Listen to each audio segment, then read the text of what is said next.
Meus irmãos, a paz do Senhor, graças ao nosso Deus que nos concede mais essa manhã, o privilégio que nós temos de estarmos na casa do nosso Deus. Também quero cumprimentar os nossos irmãos internautas e vamos estar estudando mais uma porção da palavra do nosso Deus.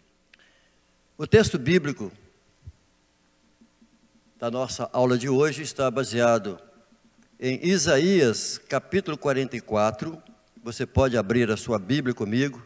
Então, abra comigo a sua Bíblia em Isaías 44, e também nós vamos ler versículos no 46 também.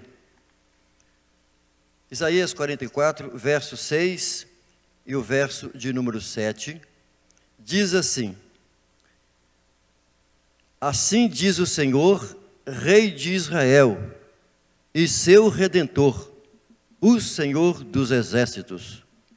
Eu sou o primeiro e eu sou o último, e fora de mim não há Deus.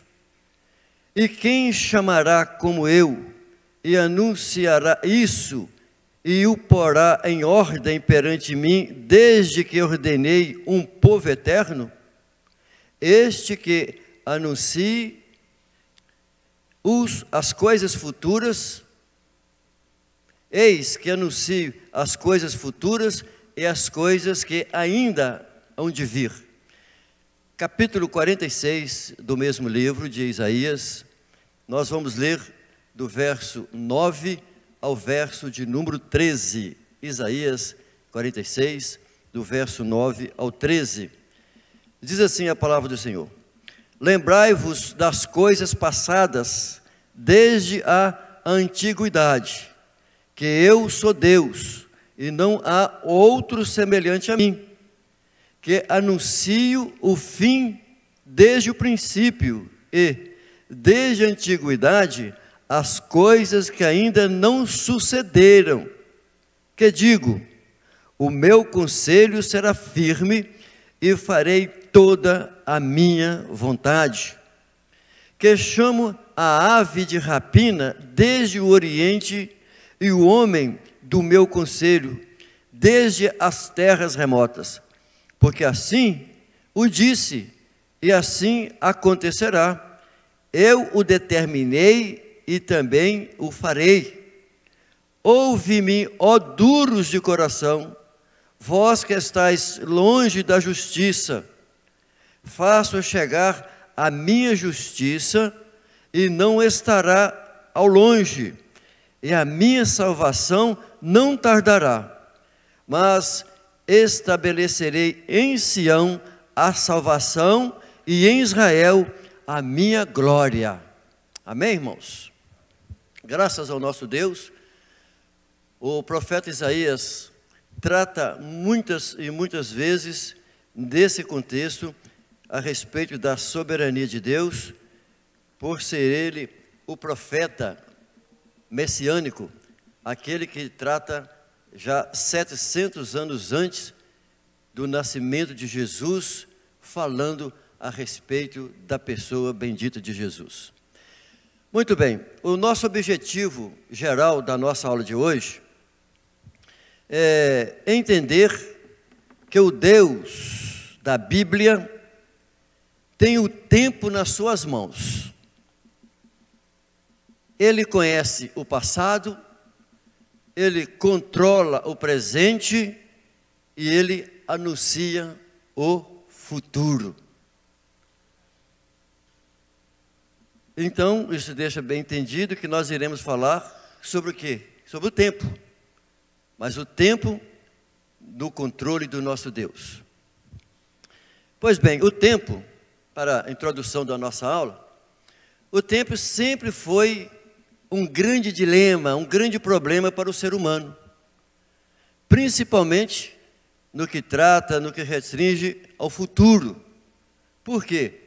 Porque o tempo, ele se nos escapa.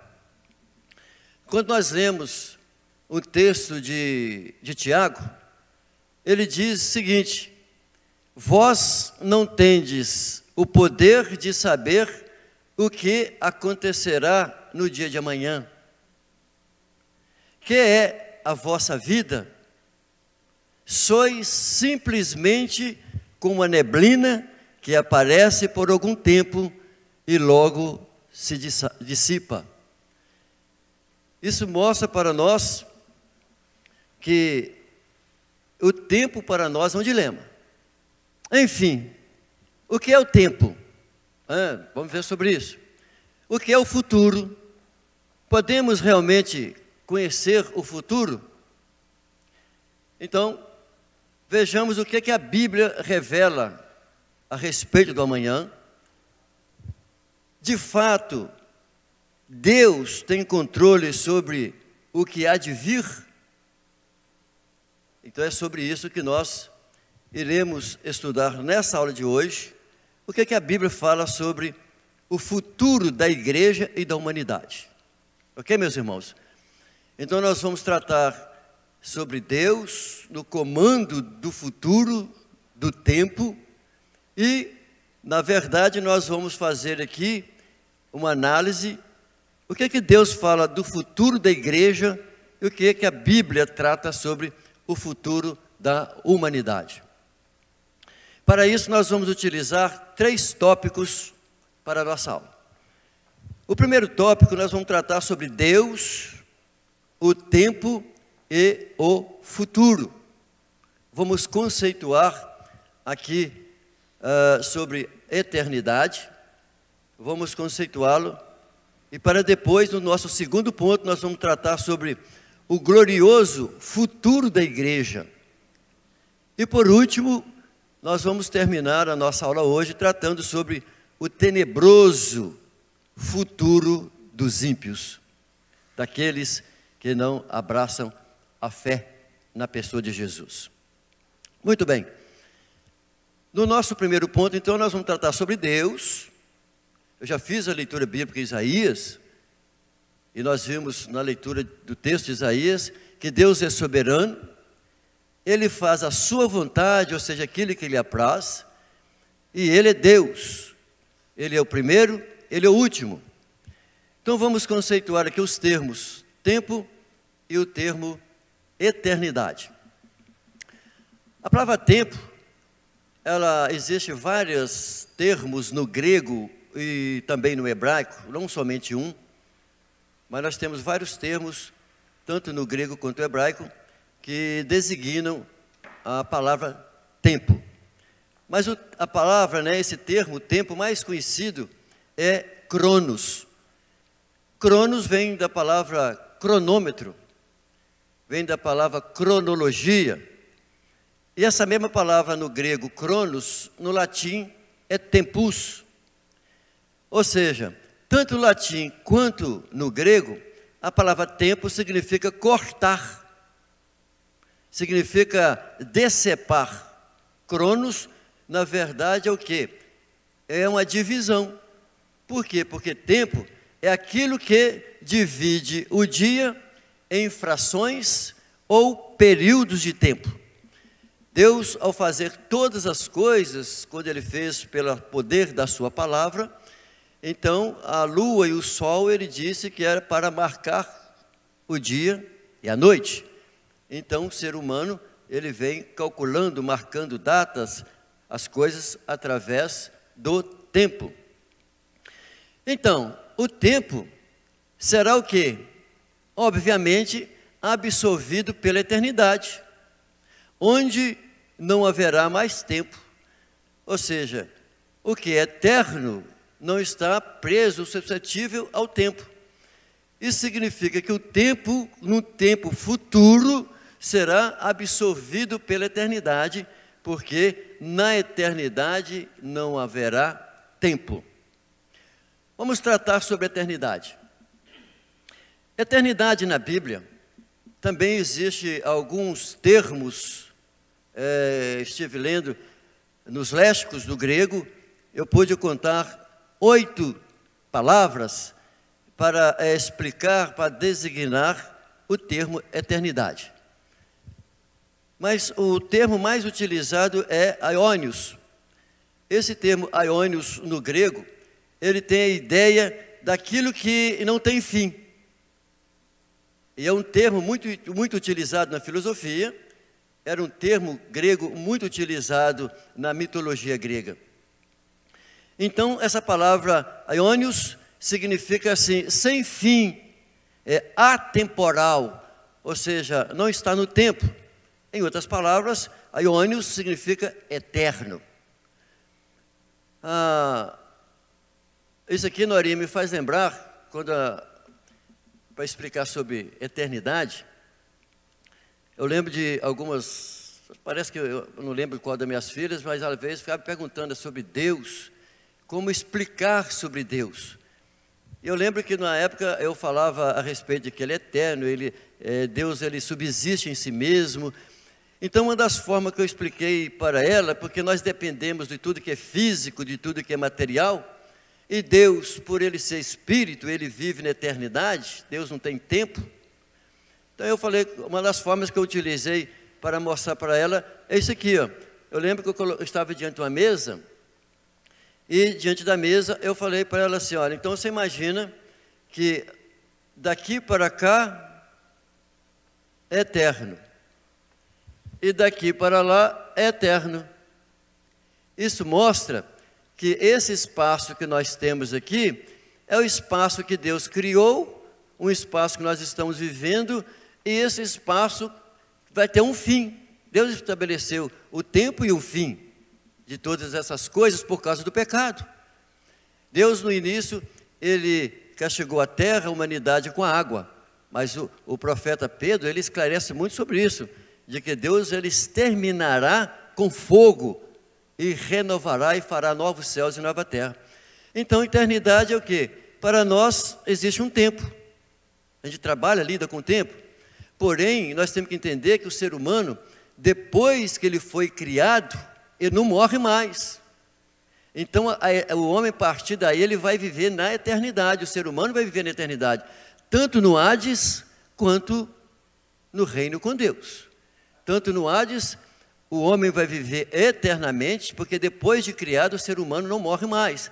Ele terá a morte física.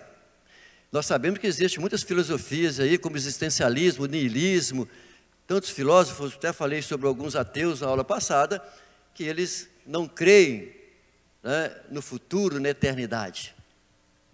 Mas a Bíblia nos ensina, e nós cremos na palavra de Deus, e confiamos plenamente na palavra do Senhor. Então, prosseguimos, podemos dizer o seguinte, somente Deus sempre existiu. Somente Ele sempre existiu, e Ele é eterno, e Ele sempre existirá. Então, aí eu coloco o termo para tempo, que é muito aplicado, muito utilizado pelos teólogos, dizendo o seguinte, esse termo é muito usado por Agostinho, pelo fato de Agostinho ser um neoplatonista e a forma como ele entendia a filosofia de Platão para explicar a questão do tempo. E não temos como explicar o tempo e a eternidade se não for dessa forma, porque nós utilizamos termos humanos para falar da eternidade, coisa que nós ainda não estamos vivendo. Nós usamos termos bíblicos para falar de Deus que é eterno. Então, a maioria dos teólogos diz o seguinte, que Deus vive fora do tempo, por Ele ser o quê? Transcendente.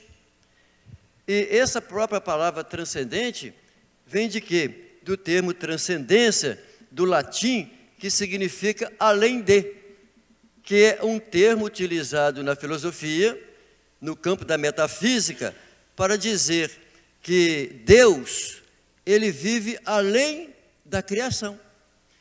Então isso é transcendência, Deus transcende a todo pensamento, a toda razão, Deus transcende ao ser humano. Mas o interessante, que os teólogos ao explicar que Deus vive fora do tempo, por ser transcendente, mas ao mesmo tempo, Deus, Ele é um Deus imanente, ou seja, a palavra imanência também significa presente, ou seja, habitação, porque imanente é aquele que habita. Então, nosso Deus, Ele é transcendente, mas é imanente ao mesmo tempo. Olha, se Jesus, ele é Deus, ele se fez homem. Então nós temos Jesus, quando o Jesus histórico, que é Deus, se fazendo presente e imanente. O mesmo Jesus que subiu aos céus, ele hoje se faz presente e habita em nós através de quem? Da pessoa do Espírito Santo. O Espírito Santo é Deus, ele transcende a todo pensamento, ele transcende a toda a criação, porque ele é Deus, o Espírito Santo. Mas ao mesmo tempo, o Espírito Santo, ele habita em nós, ele mora em nós. Então Deus é um Deus transcendente, mas é um Deus imanente. É um Deus que fala, é um Deus que comunica com o ser humano. Isso mostra que um Deus imanente, então ele precisa envolver-se no tempo e nas mudanças. Ele somente se envolve no tempo e na mudança, mas continua eterno. Ele faz isso por causa do ser humano. Então vejamos, a vida temporal, ela é representada pela vida física. O homem, como ser material e também imaterial, por quê? Porque o homem, ele tem essa parte física, que é a parte material, mas o homem também, ele é imaterial. Ele tem nós temos uma parte que é espiritual, que é o quê? O próprio espírito e a alma. Então nós somos tricotômicos. Nós temos corpo, alma e espírito. Essa parte corpórea nossa, que faz parte da nossa vida, ela então é temporal. O nosso físico, essa parte toda física nossa, essa matéria nossa, ela é temporal. Só que também nós temos uma parte espiritual, que é imaterial. Essa parte material, ela pode experimentar tanto o tempo quanto a eternidade. Por que isso? Porque Deus, ele quando fez o homem, Adão, lá no Éden, ele fez uma estátua. Eu sempre falo assim que é Deus, porque Deus formou o homem do pó da terra. Então eu imagino que Deus fez aqui uma estátua ali, ó. O que Deus fez em seguida? Ele assoprou nas narinas de Adão, ele tornou-se ser vivente. Então Deus passou dele para Adão parte dos seus atributos, que é a vida.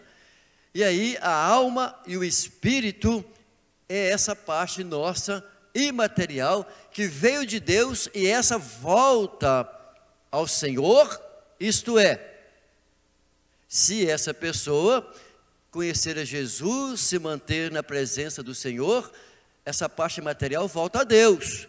Mas se a pessoa permanecer rebelando contra Deus, como eu lecionei aqui na aula passada, ela não volta a Deus. Essa vida, essa parte imaterial do ser humano, ela dará conta a Deus. Capítulo 2 de Romanos, a Bíblia é repleta dessas expressões. A pessoa voltará aonde? Para o Hades, lugar que é onde há tormento, onde há a ausência constante de Deus. Isso nos diz o seguinte, que o ser humano então, ele vive tanto no tempo que é hoje, quanto na eternidade futuramente. Só para ajudar nisso, ao lermos os primeiros capítulos de Apocalipse, nós vamos lembrar de quem? De João, o que escreveu o Apocalipse. Ele estava na ilha de Patmos. E quando na ilha de Patmos, ele foi tirado em espírito. Isso significa que o corpo dele estava lá no local, o corpo estava morto porque estava sem o espírito, e nós, sem a nossa parte imaterial, esse corpo perde a vida. E o livro de Apocalipse relata claramente que ele, João, foi levado em espírito aos céus. O anjo o pegou pela mão. Olha que interessante os termos metafóricos da Bíblia. Ele foi pego pela mão. E o livro de Apocalipse mostra que ele, João, ele chorou, ele ajoelhou, ele clamou: quem há de abrir os livros? Quem é digno de desatar os livros? Mas ele não estava de forma corpórea, ele estava apenas na forma espiritual, ou seja, imaterial dele. Caminhando aqui, vamos tratar então agora a respeito diretamente sobre Deus é eterno. Já que eu disse e fiz abordagem a respeito da eternidade, de tempo, vamos falar um pouquinho a respeito agora especificamente sobre Deus. Olha, para nós, seres humanos, o tempo está subordinado à duração da vida. Quantos anos eu vou viver? Que tempo eu vivo? Em Gênesis capítulo 6, o verso 3, por exemplo, quando Deus estava falando com Noé, por causa o fato do povo estar cada vez multiplicando mais os pecados sobre eles, então Deus diz o seguinte: os dias dos homens serão 120 anos. Isso é o primeiro texto que nós temos na Bíblia, Deus marcando um tempo para o ser humano. Ou seja, os dias até chegar o dilúvio seria 120 anos. Então, todas aquelas pessoas que viveram até ali, naquele período, só viveram mais 120 anos. Então, nós encontramos esses termos tratando a respeito. Quando nós lemos o texto de Salmo, olha, os salmistas, o Salmo 90 e muitos outros salmos, 93, os salmistas, eles lidam muito, porque o salmista está tratando de quê? De situações históricas deles, de oração, de momentos cruciais da vida deles. O Salmo 90, por exemplo, e o verso 10, é um verso muito conhecido do Salmo 90, que é o 10, fala assim, olha, a duração da nossa vida é de 70 anos. Nós estamos lendo o texto no contexto, né, daquela época dos dias de Davi. Na verdade, quem escreveu aqui foi Moisés. A duração da nossa vida é de 70 anos. E se alguns, pela sua robustez, chegam a 80 anos, o melhor deles é canseiro e enfado, pois passam rapidamente e nós voamos. Se uma pessoa então viver 90 anos ou 100 anos, para nós passa muito rápido. Essa expressão poética que nós temos aqui de Moisés, diz assim, e nós voamos. Isso mostra que nós não percebemos, o tempo passa muito rápido. 60 anos aqui nessa vida é muito pouco, 80 anos é muito pouco tempo. Quando nós lemos a história, as coisas que se passaram, a gente fica imaginando aquelas pessoas, como eles viveram, e o estilo de vida deles naquela época, e tentamos entender isso. Então, para nós humanos, nós estamos relacionados ao quê, irmãos? Aos fatos históricos. O tempo para nós está relacionado aos fatos históricos, às comemorações, né? Aquelas coisas que nós fizemos em algum tempo e nós lembramos dele, das datas, as comemorações que nós ainda pretendemos fazer, as sequências, né? E as designações das coisas, das metas que nós pretendemos nos dias futuros. Isso significa que para nós, seres humanos, nós estamos muito ligados ao quê? Ao passado, ao presente, e o presente ele é tão curto que em poucos segundos ele deixou de ser presente, ele já é passado. Então o presente ele é muito curto, em certa situação o presente passou, ele já é futuro, já é passado. Então existe algum tempo que eu estou falando com os irmãos, que aquele tempo já passou, já é um passado. E também para nós, seres humanos, não somente o passado, o presente, mas também pensamos no futuro e às vezes nós planejamos muito mais coisas para o futuro e esquecemos do nosso presente.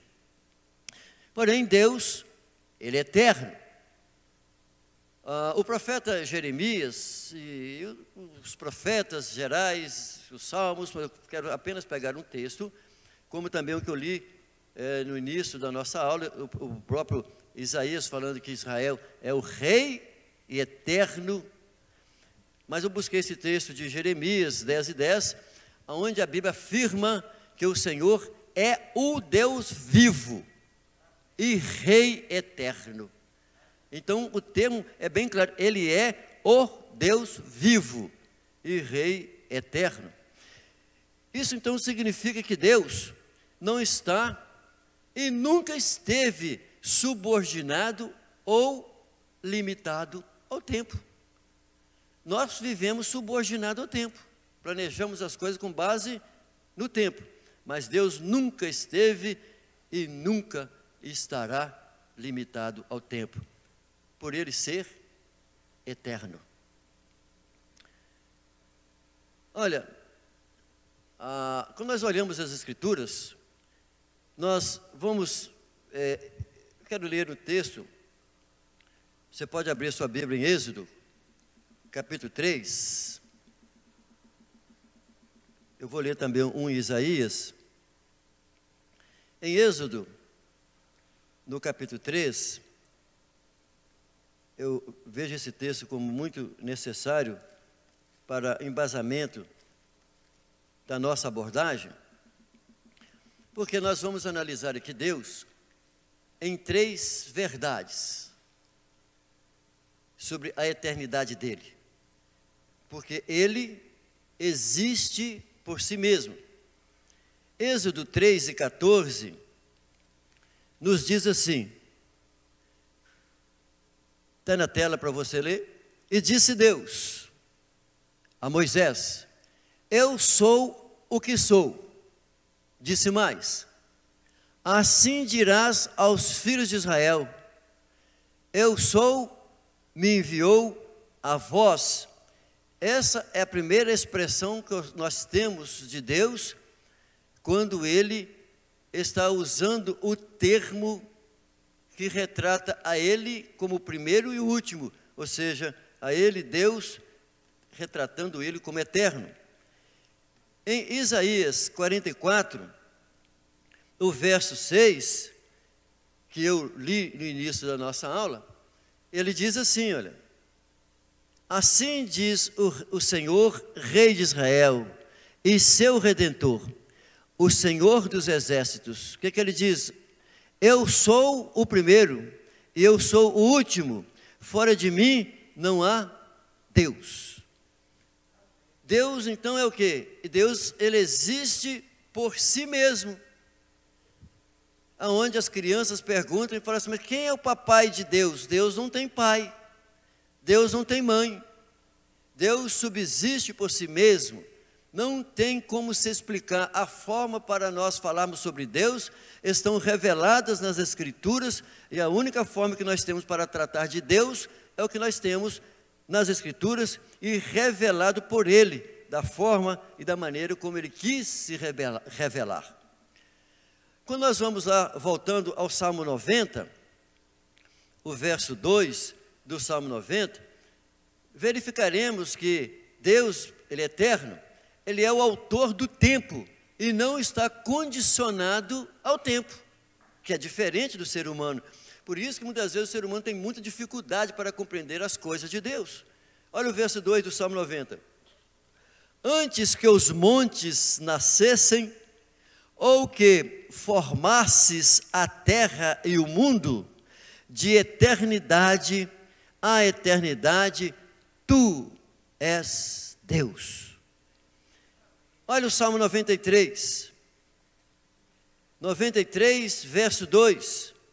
O teu trono está firme desde a antiguidade.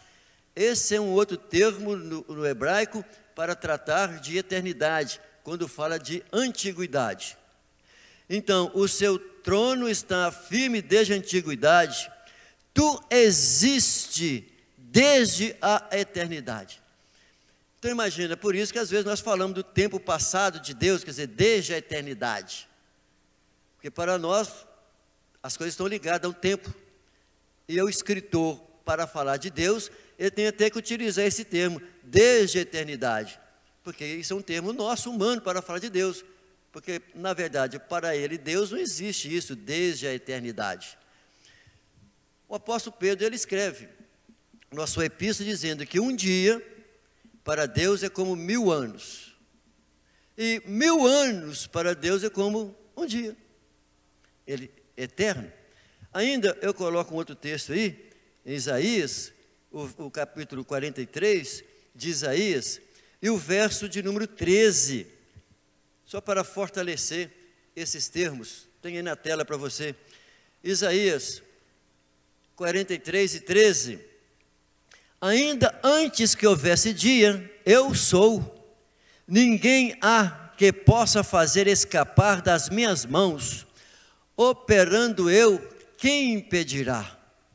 É um outro termo para falar de Deus, na sua imutabilidade, que Ele é eterno. O outro que eu quero abordar é que esse Deus é eterno, e Ele mesmo diz que Ele não muda. O último livro do Antigo Testamento, o livro de Malaquias, o capítulo 3 e o verso de número 6. Nós temos a expressão de Deus falando ao profeta Malaquias 3 e 6. Vamos lá no texto. O Carlos está sempre atento e colocando para nós aí na tela para os nossos internautas. Malaquias 3 e 6. Eu sou, voltando o texto. Eu, o Senhor. O que está escrito na frente? Não mudo. Por isso vós, ó filhos de Jacó, não sois consumidos. O que significa esse texto para Israel? Deus está usando o profeta Malaquias, dizendo para ele o seguinte: eu fiz um pacto com Abraão, Isaque e Jacó, como eu fiz um pacto com os patriarcas em relação à posteridade deles para com Israel, então eu não mudo, apesar dos pesares, apesar da forma como vocês, judeus, agem, eu não mudo, por isso eu não vos consumo, por isso que vocês não são consumidos, por isso que eu não acabo com vocês. É isso que Deus está dizendo, o profeta Malaquias, para dizer. Então Deus é o quê? Imutável. Deus não muda, o que Ele disse, Ele executará. Dentro ainda desse nosso primeiro ponto, nós vamos falar agora sobre o tempo e eternidade. Assim como o tempo está relacionado à dimensão humana, né? Tudo nosso está ligado à nossa dimensão humana, as coisas eternas, elas já estão totalmente relacionadas a Deus. Isso significa que o tempo teve um início, mas ao lermos as Escrituras, nós não conseguimos entender e saber se o tempo terá um fim. Não sabemos. Agora, lendo as Escrituras, nós sabemos que as coisas, elas permanecerão na eternidade.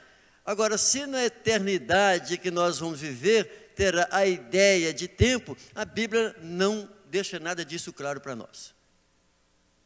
Então, a ideia que nós temos, primariamente, é de que nós viveremos eternamente. Isso sim, mas nós não temos ideia se existirá a ideia tempo na eternidade. A vida humana, ela está situada onde? No tempo. Ela tem um início e ela tem um fim. Mas Deus não está limitado à ordem cronológica, como nós vivemos cronologicamente. Ainda dentro desse aspecto, desse entendimento sobre Deus e eternidade, vamos verificar. Deus, Ele não teve início, não teve fim, e não tem fim. Lemos esses textos. Porém, nós temos que entender que Ele é o início e também o fim de todas as coisas. Deus Ele não tem começo nem fim, mas Ele é o início, ou seja, todas as coisas tiveram início nele. E todas as coisas dessas que Ele criou, terá fim. Fim por Ele ter estabelecido dessa forma. Voltando a alguns outros textos de Isaías, nós vamos verificar que Deus não está então condicionado ao tempo, razão pela qual Ele conhece o passado, Ele conhece o presente e o futuro. Por quê? Porque Deus, Ele vive tanto passado quanto futuro e presente, Ele vive eternamente no tempo presente. E Deus não é afetado pelo tempo. Olha, Isaías 40, o verso de número 28. Isaías 40 e o verso 28 diz assim: não sabes, não ouviste que o eterno Deus, o Senhor, o Criador dos confins da terra, nem se cansa, nem se fadiga? Não há esquadrinhação do seu entendimento.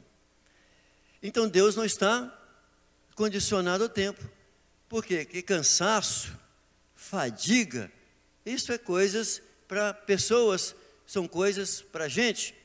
Ainda em Isaías 57, eu estou usando esses textos para fortalecer o entendimento e compreensão da eternidade de Deus. Isaías 57, o verso 15. Olha o que diz Isaías 57 e 15. Porque assim diz o alto, o sublime, que habita na eternidade, e cujo nome é santo. Num alto e santo lugar habito, e também com o contrito e abatido de espírito. Aqui o texto está mostrando um Deus transcendente, mas um Deus ao mesmo tempo imanente. Então, vou ler o texto de novo. Porque assim diz o alto, o sublime, que habita na eternidade, cujo nome é santo. No alto e santo lugar habito, e também com o contrito e abatido de espírito, para vivificar o espírito dos abatidos, e para vivificar os corações dos contritos. Deus não está condicionado ao tempo, ao passado e ao futuro. Ele é transcendente, mas é um Deus imanente, que nos conhece, sabe como nós somos e como nós vivemos, e as dificuldades e lutas pelas quais nós vivemos. Eu quero ler apenas um texto de Provérbios, se você puder abrir comigo, Provérbios 8 e o verso 23. Nós vamos verificar aqui, porque eu já falei agora há pouco a respeito, quando nós tratamos de eternidade, muitas das vezes nós falamos dentro da linguagem de eternidade que existe passado e futuro. Então a Bíblia, ela refere a eternidade nesses dois aspectos. A eternidade passada, que é o texto que eu acabei de ler agora há pouco, Isaías, e a eternidade futura. Então apenas Provérbios 8 e 23 irá nos ajudar a fortalecer esse entendimento. Olha o que diz aí. Desde a eternidade, aqui esse texto está tratando da sabedoria, que é Deus. Desde a eternidade fui ungida, a sabedoria. Desde o princípio, antes do começo da terra. Segura um pouco o texto, por favor, Carlos, na tela. Veja, o que Deus está dizendo em relação a Ele e a sabedoria. Desde a eternidade fui ungida. Então, uma eternidade do passado. Desde a eternidade fui. O verbo está no passado.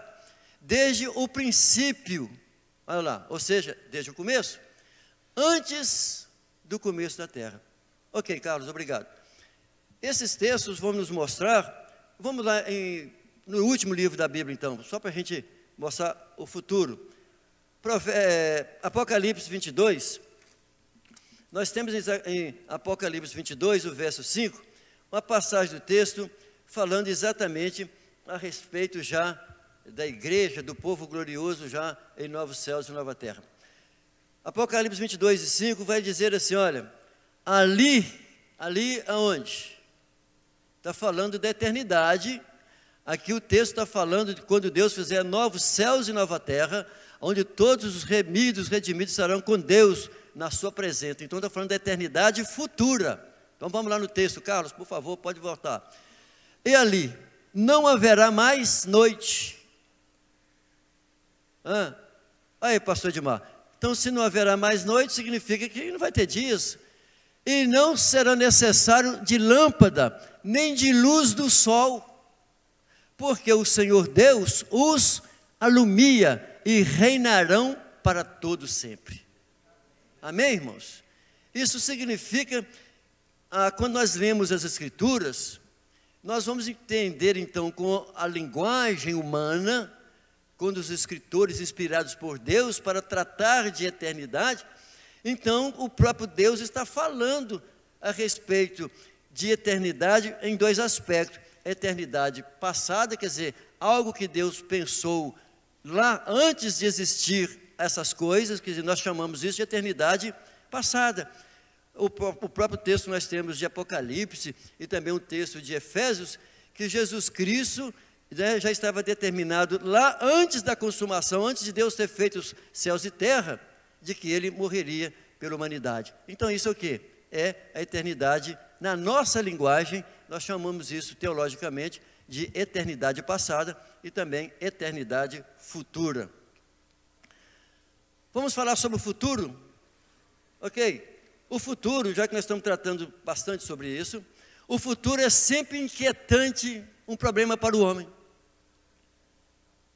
Quando nós lemos Mateus no capítulo 6, nós vamos encontrar Jesus falando bastante a respeito disso, porque vós estáis inquietos. Vamos lá no texto, Mateus 6. O homem, o ser humano, ele vive muito inquieto quanto ao que é vez de comer, né, o que é vez de vestir, sobre as coisas futuras. O ser humano tem essa preocupação muito grande. Estamos vivendo um período de pandemia, muitas empresas quebrando, né? Estamos vivendo, as pessoas estão pensando, eu não aguento mais um mês desse jeito. Quantas empresas aí já fecharam, tiveram que mandar funcionários embora? Quantas pessoas estão desempregados?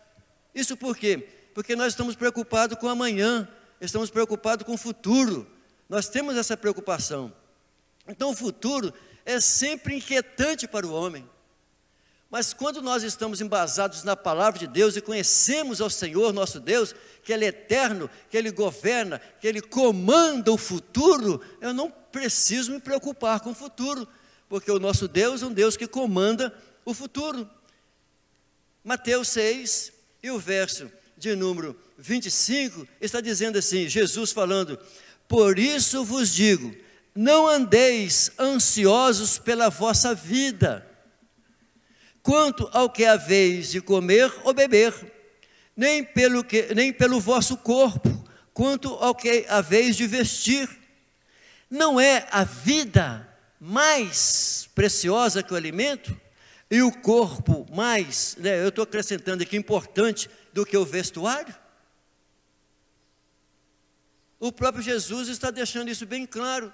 Olha, ainda, no versículo 31, do mesmo capítulo, portanto, não andeis ansiosos dizendo, que comeremos, que beberemos, ou com que nos vestiremos? Se você for para o 34, que eu estou sugerindo, aí está, portanto, não andeis ansiosos pelo dia de amanhã, pois o amanhã se preocupará consigo mesmo. Basta cada dia o seu próprio infortúnio, ou basta cada dia o seu próprio mal, os seus próprios problemas.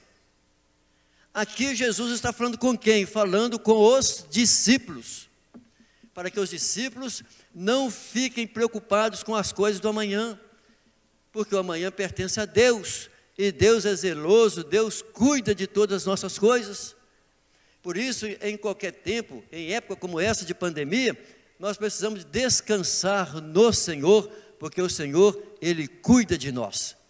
Se Ele tem cuidado até hoje, quando nós lemos as Escrituras, olha o que os homens no passado viveram, e Deus deu todo o suporte para eles, porque não continuará fazendo daqui para frente, se Ele fez até hoje. Nós não temos essa grande preocupação com o futuro, mas nós temos que lembrar que Deus, Ele comanda o futuro. Tanto o futuro imediato, quanto o futuro escatológico. Porque o futuro imediato é o daqui a pouco. O futuro imediato é daqui uma hora, o futuro imediato é o amanhã. Porque eu preciso preocupar com esse futuro. Basta os infortúnios que existem no dia que nós temos que lidar com ele. Mas também, aí vem a outra preocupação que o ser humano tem, que é a preocupação escatológica, a preocupação futura. Quando fala escatológica, é profética.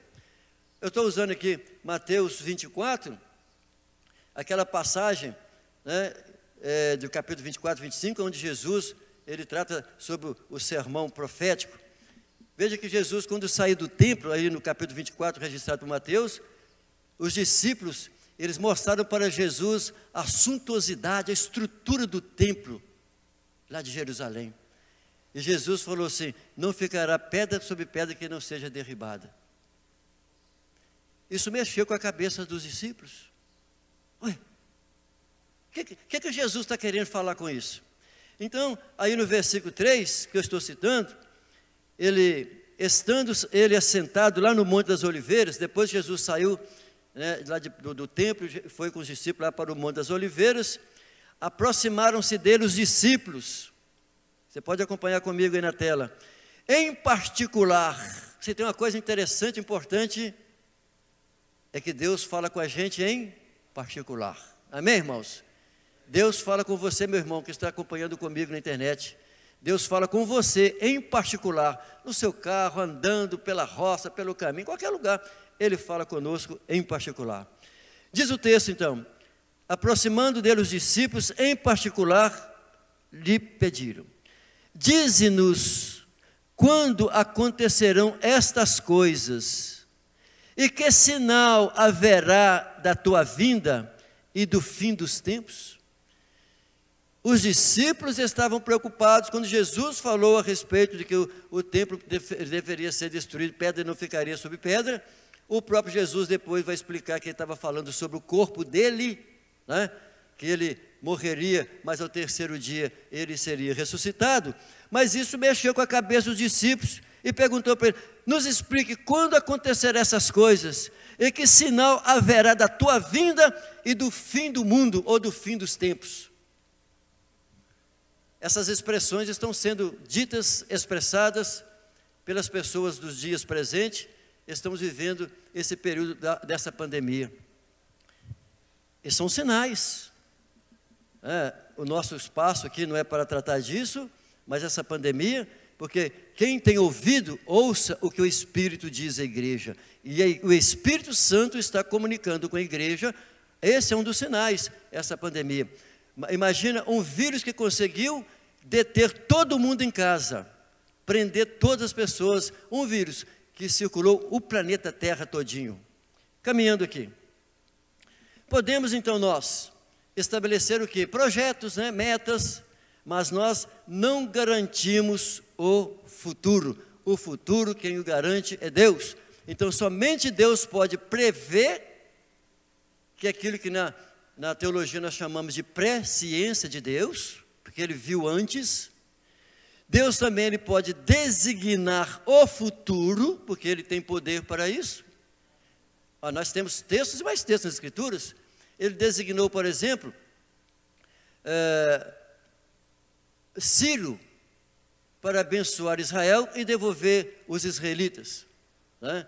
Deus levantou quem? Nabucodonosor, para aplicar um castigo sobre o povo de Israel. Então o Senhor, Ele designa também o futuro de algumas pessoas ou de coisas. E além do mais, Ele pode anunciar o tempo.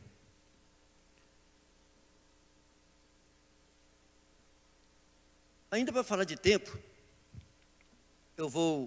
já estou finalizando esse meu primeiro ponto, mas eu não poderia terminar esse assunto sobre tempo, sobre o futuro, melhor, a respeito do futuro, sem tratar de algo precioso dos projetos de Deus para com o ser humano.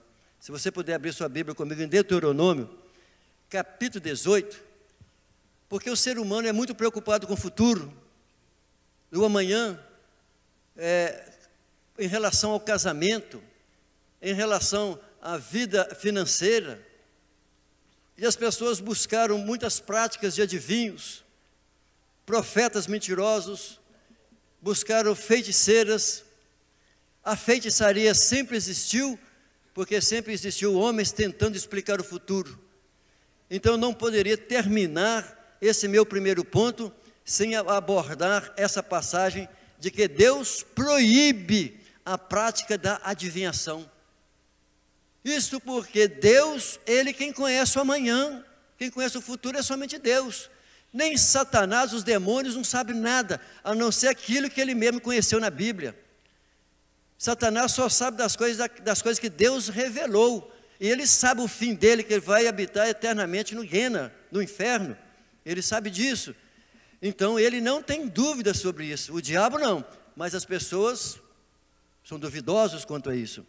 Deuteronômio 18, Deus está falando com os israelitas quando eles, aqueles que vieram do Egito, que viveram no Egito, viram aquelas práticas de feitiçaria que existiam no Egito, quando o povo israelita foram escravos lá e agora libertos por Moisés.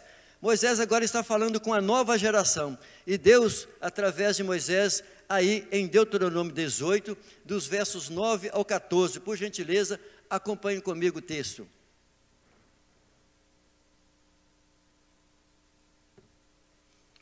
Quando tiveres entrado na terra que o Senhor teu Deus te dá, quer dizer, Canaã, não imitarás as abominações dessas nações.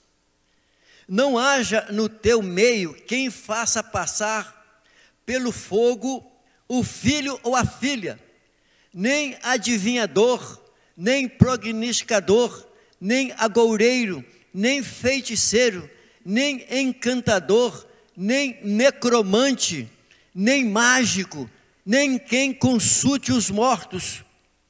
O Senhor abomina todo aquele que faz essas coisas. É por causa dessas abominações que o Senhor teu Deus expulsa essas nações diante de ti. Serás perfeito diante do Senhor teu Deus.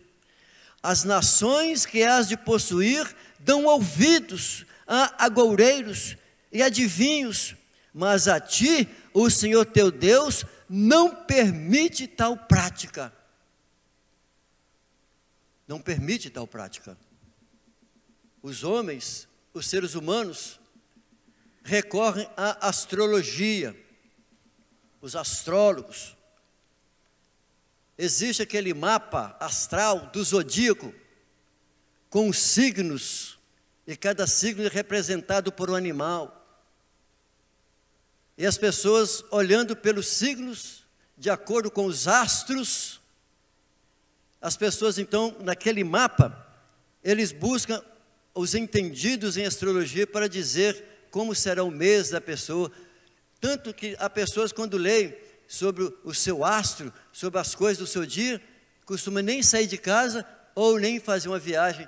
Por quê? Porque estão lendo o seu mapa astral. Deus condena a astrologia. A necromancia, como eu acabei de ler, Deus condena. São pessoas que invocam espírito dos mortos. As pessoas que já esteve em macumba, como eu já fui no passado, em certos campos do espiritismo baixo, eu estou falando, quem já foi sabe disso, e quem vai sabe o que eu estou dizendo, que invoca os mortos, são pessoas que ali invocam, que faz sacrifícios, e aí os demônios manifestam naquela pessoa, e aquela pessoa fala através da voz metálica alterada pelos demônios. E o que a Bíblia está dizendo? Deus abomina, Deus condena essa prática. Está dizendo para os judeus, para os servos dele, não praticar a necromancia, ou seja, buscar os adivinhadores que invocam os mortos. Nós conhecemos a história de Saul. Desviou dos caminhos do Senhor, buscou feiticeira, uma necromante. E olha qual foi o fim do rei Saul. A quiromancia é muito utilizada, a quiromancia, onde as pessoas leem o que? As linhas, os sinais das mãos para falar sobre o futuro. Se a pessoa vai ter um bom casamento, se a pessoa vai poder se prosperar. Então, em vez das pessoas buscarem a Deus, que conhece o futuro, vai buscar a um quiromante. Também busca nas cartas, chamado tarô, aquelas cartas que vão informar a pessoa a respeito do seu futuro. Quantas e quantas pessoas estão enfiando dinheiro? Eu fiquei sabendo de uma pessoa, me informou há poucos dias, de uma médica, que trabalha e está torrando todo o seu dinheiro numa mulher que lida com as cartas, na taromancia. Está torrando a sua vida, o seu dinheiro, buscando explicações da vida futura, e até hoje não deu, e nem vai dar. porque quem conhece o futuro é o nosso Deus. Amém? E aí eu vou terminar esse primeiro ponto meu, que ele é um pouco extenso. Quem conhece o nosso futuro? É Deus. Então Deus conhece o nosso futuro. E aí eu vou utilizar então aqui o termo que eu disse agora há pouco, que nós explicamos teologicamente, que está lá no grego, a expressão prognosis, que são duas palavras gregas, que é a palavra pró, né, que ela tem a ver com antes, a palavra gnosis, ela explica aquilo que tem a ver com saber, com conhecimento, com a sabedoria. Então, prognosis no grego significa o seguinte: saber de antemão. Então, quem tem conhecimento antecipado das coisas é Deus. Quem é que tem conhecimento antecipado? Não, eu posso deduzir, imaginar, mas ter conhecimento antecipado, somente Deus. Então esse termo, a palavra conhecimento, no grego é gnosis. Prognosis é uma expressão que está relacionada à onisciência de Deus. Por quê? Porque Deus, Ele pode conhecer todos os eventos e as possibilidades das coisas futuras. Esse termo no grego é prognosis, que faz parte da onisciência de Deus. Se Ele é onisciente, Ele conhece todas as coisas. E como prognosis, ou seja, Ele faz prognóstico, porque é um termo que nós usamos para prognóstico, que Deus, Ele conhece e pode intervir lá no amanhã. Isso é prognóstico, prognosis, onde os médicos, eles tentam fazer um prognóstico a respeito da saúde de alguma pessoa. Nesse mesmo contexto, eu quero citar aqui um exemplo da presciência de Deus. Quando nós lemos os profetas, Deus, Ele usa os profetas para falar dos eventos futuros. Isso significa que Ele conhece o futuro. Isso é prognoses.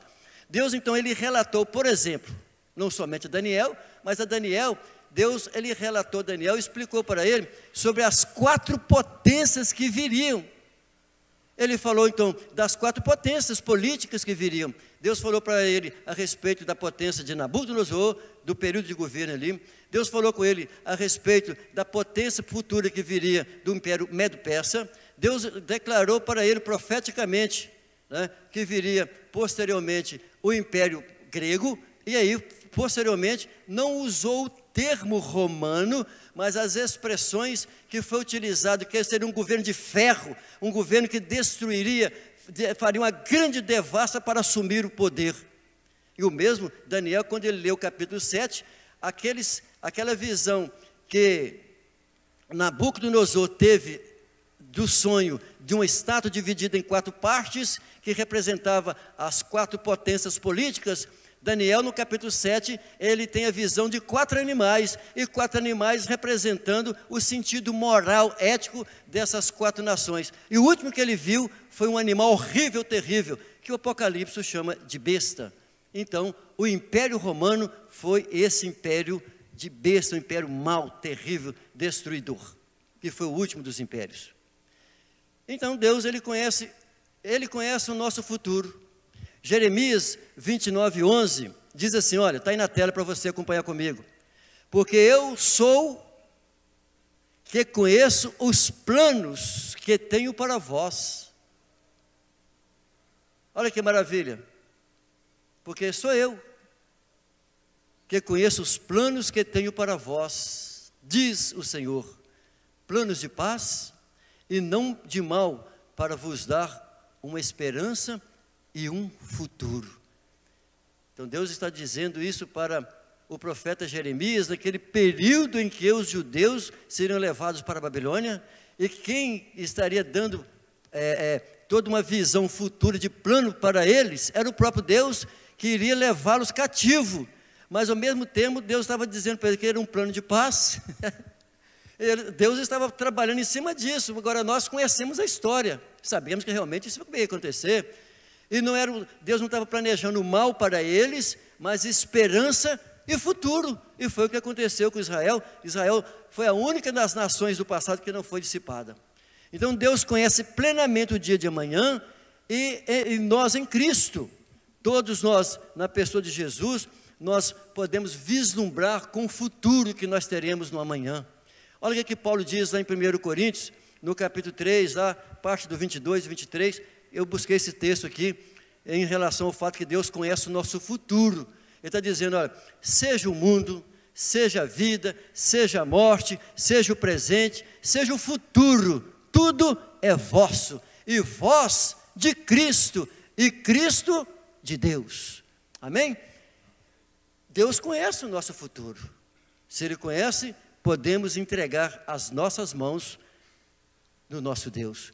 Isso me faz lembrar de Jesus, quando estava na cruz. O que Ele falou? Pai, a Ti entrego o meu Espírito. Amém, pastor Gilson? Isso significa que uma pessoa, quando está lá no leito, próximo da morte, que conhece a Deus e sabe do futuro da vida dele, ele fala assim, o Senhor poderá, né, dizer as mesmas palavras de Jesus, Pai, a Ti eu entrego o meu Espírito, porque nós sabemos o que terá conosco depois da nossa ressurreição. E aí eu vou para o segundo ponto, e o nosso segundo e terceiro ponto vai ser um pouco mais curto do que o primeiro. O segundo ponto nós vamos falar sobre o quê? O glorioso futuro da igreja. Porque o meu último ponto eu vou tratar sobre o tenebroso futuro dos ímpios. Já que eu falei que Deus, Ele é presente, conhece o passado, o futuro, e Ele comanda o futuro, e Ele é eterno, então, para a igreja, nós temos o quê? Um glorioso futuro prometido pelo Senhor nosso Deus. Deus é onisciente. Por Ele ser onisciente, Ele conhece o presente e conhece o futuro. E a sua presciência, através dela, Ele revela o quê? O conhecimento que Ele possui de todas as coisas. Nada acontece de que Deus não tenha ciência. Isso significa que as coisas que virão, Deus tem conhecimento, tem ciência a respeito. Vejamos então, a respeito do glorioso futuro da igreja. A salvação eterna e gloriosa. Ao abrirmos, você pode abrir comigo, por favor, Romanos capítulo 8. Esse texto, e pode mantê-lo aberto, e nós vamos ver umas passagens, Romanos 8, eu quero ler aqui, porque o versículo 18, eu tenho ele na tela, você pode até acompanhar comigo, já baixei mais uma parte, mas vamos ver alguma coisa em Romanos 8. Olha, em Romanos 8, 18, nos diz que Deus estabeleceu um futuro glorioso para a igreja. Ele estabeleceu. Paulo então está falando isso em Romanos 8, 18. Olha aí, ó. Para mim, tenho por certo, ou seja, não tenho dúvida, tenho convicção, que as aflições desse tempo presente não são para comparar com a glória que em nós há de ser revelada. E nós cremos nisso. Essa é a nossa esperança.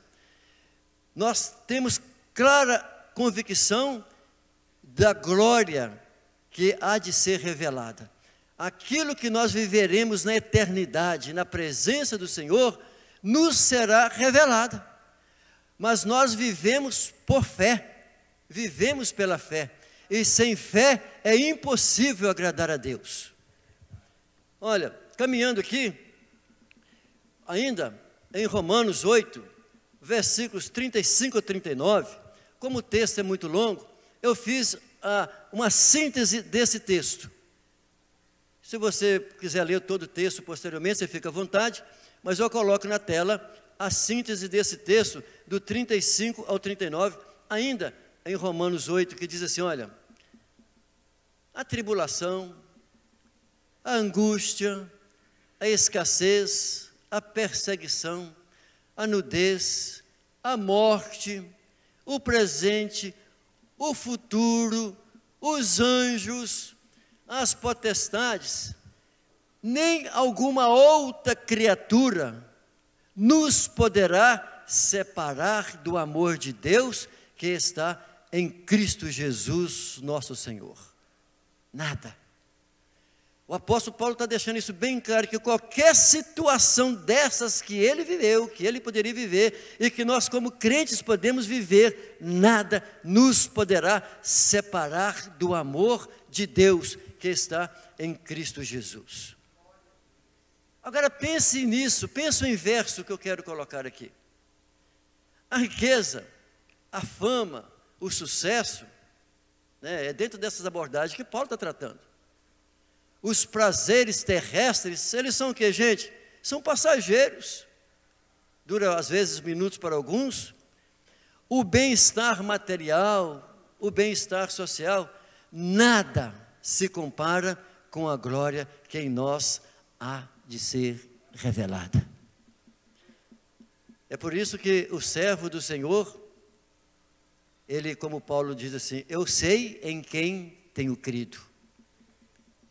As lutas, as dificuldades que nós vivemos, elas são muito pequenas comparando com a vida futura, a glória que nós teremos junto ao nosso Deus. Dentro desse mesmo assunto, do futuro glorioso para a igreja, vou falar do galardão. O galardão e o júbilo que a igreja terá. A igreja não será apenas salva do pecado, apenas salva desse mundo, dos horrores desse mundo, mas a igreja também ela será galardoada, ela terá um galardão, ela será galardoada. O que é galardão? Galardão é prêmio, galardão é recompensa. Todas aquelas coisas que as pessoas fazem, ela é recompensada, é um prêmio. E Deus, falando para a igreja, Ele deixa bem claro, todos aqueles que creem no Senhor Jesus serão salvos, mas também receberão o galardão. Quando nós olhamos em 2 Coríntios, o capítulo 5 de 2 Coríntios, nós temos essa passagem de que aqui nós temos que tratar das questões futuras. Nesse texto nós vamos falar de galardão e de júbilo, nós estamos falando daquilo que nós cremos que a Escritura diz e que nós estamos aguardando. Primeiro, para tudo isso acontecer, no que eu vou falar agora, vai depender do arrebatamento da igreja. Então, a partir do momento em que a trombeta de Deus trocar, os mortos que estão salvos lá no paraíso, eles terão um novo corpo, e nós, os vivos, nós seremos transformados e arrebatados, e subiremos, e estaremos com o Senhor nas nuvens.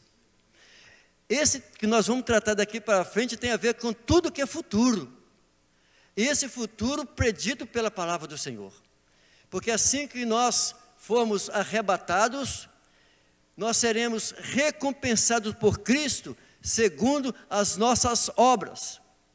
E é retratado por Paulo no capítulo 5 de 2 Coríntios, a respeito do tribunal de Cristo. Isso significa que a igreja, quando ela subir e estiver com o Senhor Jesus, a primeira coisa que vai acontecer, nós já estamos falando da eternidade, do futuro. A primeira coisa que vai acontecer, nós estaremos diante de Jesus no tribunal de Cristo. Esse tribunal não é para condenação, porque o próprio Paulo, no capítulo 8 de Romanos, ele diz que aquele que está em Cristo Jesus, nenhuma condenação há. E aqui, o que significa que Paulo está falando em 2 Coríntios, no capítulo 5 e o verso 10? E todos devemos comparecer perante o tribunal de Cristo, para que cada um receba segundo o que tiver feito, por meio do corpo, ou fez bem ou não fez bem. Ou fez bem feito ou fez mal feito, mas fez enquanto salvo. É essa a explicação que ele nos dá. Na mesma sequência, se nós olharmos Paulo explicando isso anteriormente aos Coríntios, na sua carta anterior, no capítulo 3, Paulo está explicando de que a igreja será recompensada. Ele está explicando isso do capítulo 3 de 1 Coríntios, dos versos 13 ao verso 15. Olha o que ele está dizendo, do verso 13 ao 15. Eu vou ler o verso 12 primeiro. E se alguém sobre este fundamento levantar um edifício de ouro, prata, pedras preciosas, madeira, feno e palha, a obra de cada um se manifestará, porque o dia demonstrará, pelo fogo será revelada, e o fogo provará qual seja a obra de cada um. Se a obra que alguém edificou sobre ele permanecer, quer dizer, a obra ficou, permaneceu, esse receberá galardão. Se a obra de alguém se queimar, quer dizer, passou pelo fogo, sofrerá perda. O tal será salvo, todavia pelo fogo. Ainda o versículo 15, até aqui mesmo, até o versículo 15. Isso porque, às vezes, nós vamos entender aqui pelas passagens, de que um indivíduo que serve a Deus, as obras que ele faz, todos os crentes, as atitudes, o comportamento dele, obedecendo a Deus, as suas atitudes no reino do Senhor, as nossas obras, elas passarão pelo fogo. Por isso que é uma classificação aqui, que não temos tempo para tratar dessas questões, né? Se é palha, se é feno, se é madeira, se ela é ouro. Então, nessa classificação de algo que as pessoas fez, de realizações que os crentes fizeram nessa vida, então receberão prêmios, receberão galardão. Agora, nós não temos ideia de que galardão será esse, Jesus não revelou. Então, nós precisamos permanecer firmes e fiéis, que galardão nós teremos. Agora, tem uma coisa, que muitas das vezes, as pessoas falam assim, mas eu não estou muito preocupado não, o importa é eu ir para o céu, eu estando no céu já estou tranquilo. Mas veja uma coisa, é importante nós estarmos no céu sim, mas também nós teremos prêmios e receberemos os galardões lá no céu. Depois, nessa sequência escatológica, quando a igreja for arrebatada, a igreja passará pelo tribunal de Cristo e logo em seguida, de acordo com o livro de Apocalipse, a igreja viverá o quê? A bodas do Cordeiro. O que diz o texto?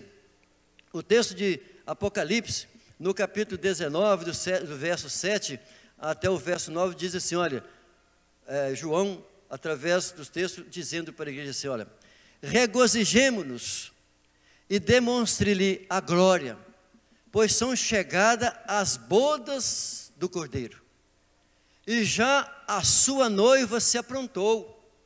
Foi-lhe dado que vestisse de linho fino, resplandecente e puro. O linho fino são os atos da justiça dos santos. Bem-aventurados aqueles que são chamados à ceia das bodas do Cordeiro. E disse-me ainda, estas são as verdadeiras palavras de Deus. Amém, irmãos? Esse é o momento esperado pela noiva do Senhor. A igreja, ela é a noiva de Cristo. E a noiva está aguardando esse momento para adentrar a boda do Cordeiro.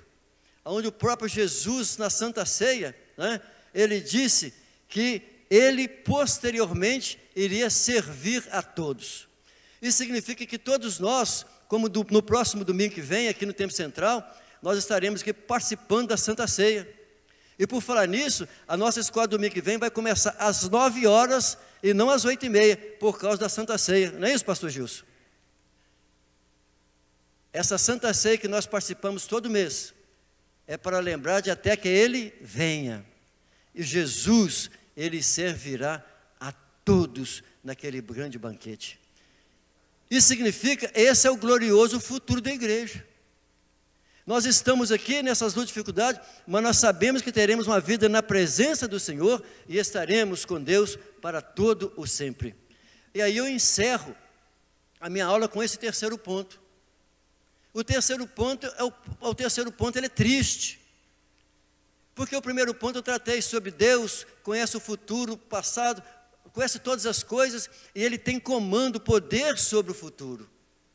Mas no segundo ponto eu falei sobre o glorioso futuro da igreja, daqueles que creem no Senhor e se mantêm firmes na presença do Senhor.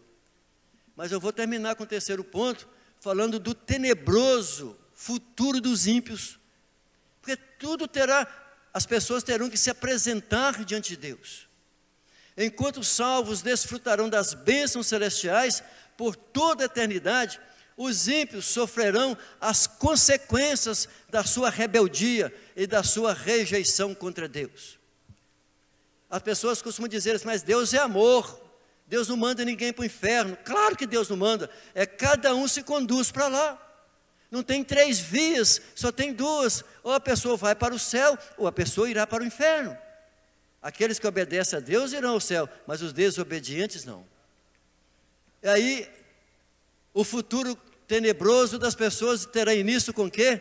Com a grande tribulação. Assim que a igreja sair, assim que Jesus, ele retirar a igreja com arrebatamento, então iniciará aqui o período chamado, o período da grande tribulação, que Deus, através dos profetas, vem tratando sobre isso, e chama ali o choro de Jacó, a época, o período de grande aflição. A Bíblia diz que o período da grande tribulação, que durará por 7 anos, será um tempo de tanta tribulação, de tanta angústia, de tanta aflição do homem, que nunca houve período semelhante a esse antes. É assim que a Bíblia registra a respeito da grande tribulação. Mas eu quero falar sobre 2 objetivos pelas quais Deus estabelecerá a grande tribulação. Primeira razão, porque haverá a grande tribulação. E essa grande tribulação durará por 7 anos. Primeiro, o objetivo dessa grande tribulação é fazer com que os israelitas, é levar o povo de Israel a receber o seu Messias. Ao lermos as Escrituras, Jesus foi anunciado pelos profetas, o Messias, o ungido de Deus, o querido das nações. Porém, os judeus não o reconheceram a Jesus como o enviado de Deus, como o Messias. E os judeus então levaram Jesus à cruz e mataram Jesus. Mas a igreja, ela sabe que o Messias veio, nasceu, morreu, ressuscitou, está nos céus, e ele, Jesus, ele intercede pela igreja e trabalha pela igreja. Mas como Deus tem um projeto, a fala dele que ele disse na antiguidade com os patriarcas Abraão, Isaque e Jacó, essa é a razão pela qual Deus não consumiu os judeus até hoje. Então Deus utilizará um período da grande tribulação, que é chamado tempo da angústia de Jacó, para que os judeus, eles busquem a Deus. E para isso acontecerá um período, esse período da grande tribulação, aparecerá aqui na terra o anticristo, ou seja, uma pessoa que é anti-Deus, que é ante tudo que é cristão, e essa pessoa fará tudo de forma horrível, primeiramente com os judeus. O propósito de Deus é mexer com a cabeça da humanidade. O propósito de Deus com a grande tribulação é mexer com o pensamento dos judeus e levar os judeus à conversão, porque parte deles se converterá na grande tribulação, e esses que se converterão na grande tribulação, eles entrarão com o Messias no milênio. Porque passados 7 anos da grande tribulação, Jesus voltará com a igreja, com os remidos e os salvos, e Jesus voltará exatamente ali no Monte das Oliveiras, e assim como predito pelo profeta Zacarias, o Monte das Oliveiras abrirá e fenderá de uma banda do outro, e aí brotará um rio, e essas águas, ela irá curar as águas de todo o planeta Terra, e Jesus, ele reinará por 1000 anos nessa terra, ele será então literalmente Rei dos Reis e Senhor dos Senhores. Nesse período de 7 anos, a igreja então estará nos céus, onde passará o período do tribunal de Cristo, a boda do Cordeiro, e aqui na terra, o período de grande tribulação. E esse período de grande tribulação também, que é o segundo objetivo da grande tribulação, trazer juízo sobre o mundo gentílico. Eu não tenho tempo, já estou para encerrar a nossa aula, mas basta ler o livro de Apocalipse a partir do capítulo 6, onde abrirá lá, os selos se abrirão, depois as taças, vocês verão o que os textos ali estão abordando a respeito do final dos últimos dias. Esse período da grande tribulação, ele irá atingir todas as nações. Por causa de quê? Por causa da impiedade dos homens, por causa da rebeldia da humanidade, e porque essas pessoas rebelam contra Deus e aniquilam o Senhor. Mas eu quero finalizar a minha aula com um texto do Apocalipse 3:10, que fala para nós e fala para aquele que ainda está afastado dos caminhos do Senhor, que ainda poderá se converter ao Senhor Jesus. Olha o que diz a palavra do Senhor. Mas naqueles dias guardarei a igreja da angústia que há de vir sobre o mundo inteiro. Amém? Olha aqui, olha o conforto para a igreja. olha o conforto para os salvos: guardarei a igreja da angústia que há de vir sobre o mundo inteiro. A igreja não passará por essa angústia, mas o mundo inteiro passará por essa angústia. E aí no finalzinho então do milênio, então acontecerá mais 1000 anos. Por que eu estou tratando disso? Porque eu estou falando que Deus comanda o futuro. Mas então ainda terá o quê? O juízo final. Porque no finalzinho do milênio, o Senhor então, Ele abrirá os céus. E aí Ele será juízo. Jesus será juiz e aplicará o juízo sobre todas as pessoas. Quando nós lemos em Apocalipse, no capítulo 11, eu farei questão de ler esse texto, porque já estou encerrando a minha aula, estou com 1 hora e 20 minutos de ministração e já quero finalizar. Apocalipse capítulo 20, versículos 11 ao versículo de número 15, nós temos exatamente aqui falando a respeito das pessoas que não são encontradas no livro da vida. Vamos ler, Apocalipse capítulo 20, dos versos 11 ao 15, por gentileza, acompanhe conosco a leitura. Se você pode abrir sua Bíblia, mas pode ler acompanhando na tela. Eu vou fazer a leitura na minha versão, e o Carlos, pode manter o texto na tela, por favor. Então vi um grande trono branco, João falando, e o que estava sentado sobre ele. Da presença dele fugiram a terra e o céu, e não se achou lugar para eles, nem para a terra, nem para o céu. E vi os mortos, grandes e pequenos, que estavam diante do trono, e abriram-se livros. Abriu-se com outro livro, que é o da vida. Os mortos foram julgados pelas coisas que estavam escritas nos livros, segundo as suas obras. O mar entregou os mortos que nele havia, e a morte e o além deram os mortos que neles havia, e foram julgados cada um segundo as suas obras. Então a morte e o inferno foram lançados no lago de fogo. Esta é a segunda morte. E todo aquele que não foi achado escrito no livro da vida foi lançado no lago de fogo. Por isso que eu disse que eu iria encerrar a minha aula com a parte pesada. É a parte que o ser humano não gostaria de viver e nunca deveria praticar e viver no futuro. Mas para isso há um tempo ainda de arrepender dos seus pecados.